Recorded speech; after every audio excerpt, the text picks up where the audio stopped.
Want to lose fat? Then stop eating rice immediately. మీరు త్వరగా ఎంత వీలైతే అంత ఫాస్ట్గా రైస్ మానేస్తే ఫ్యాట్ లాస్ అయిపోతారు. ఇలాగని ఎవరైనా చెప్తే పప్పులో కాలేసినట్టు.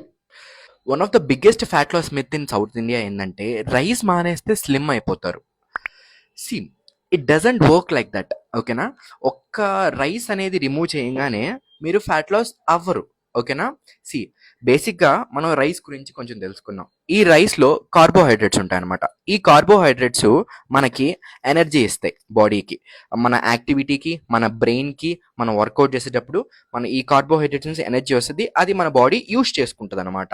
దీని ప్రాసెస్ ఇదనమాట. ఓకేనా? మనం సింపుల్గా దీన్ని బ్లేమ్ చేస్తాం, కానీ బిస్కెట్స్ తింటాం, కూల్ డ్రింక్స్ తింటాం, జ్యూసులు తాగుతాం, వీటన్నిటిని బ్లేమ్ చేయము. కేవలం దీన్ని మాత్రమే బ్లేమ్ చేస్తాం, innocent rice. Let me tell you secret.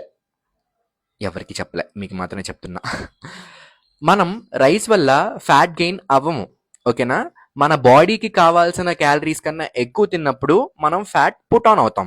కాబట్టి ప్రాబ్లం అనేది రైస్తో కాదు, మన రైస్ చుట్టూ ఏమున్నాయి అనేది ప్రాబ్లం అనమాట. ఓకేనా? జనరల్గా మనం రైస్తో పాటు కర్రీస్ లేకపోతే అప్పడం పెట్టుకొని తినేస్తాం అనమాట, లేకపోతే ఒక ఆమ్లెట్ వేసుకుంటాం. Portion control, strength training, proper sleep, balanced meals, ఇవన్నీ చూసుకోవాలి. This is what matters in a fat loss. ఈ రైస్కి భయపడమాకండి. Learn to portion control, rich in fibre, strength training, proper sleep, life style మార్చుకోండి, లైఫ్ స్టైల్ మంచిగా maintain చేసుకోండి, and have a balanced meals, and that's it.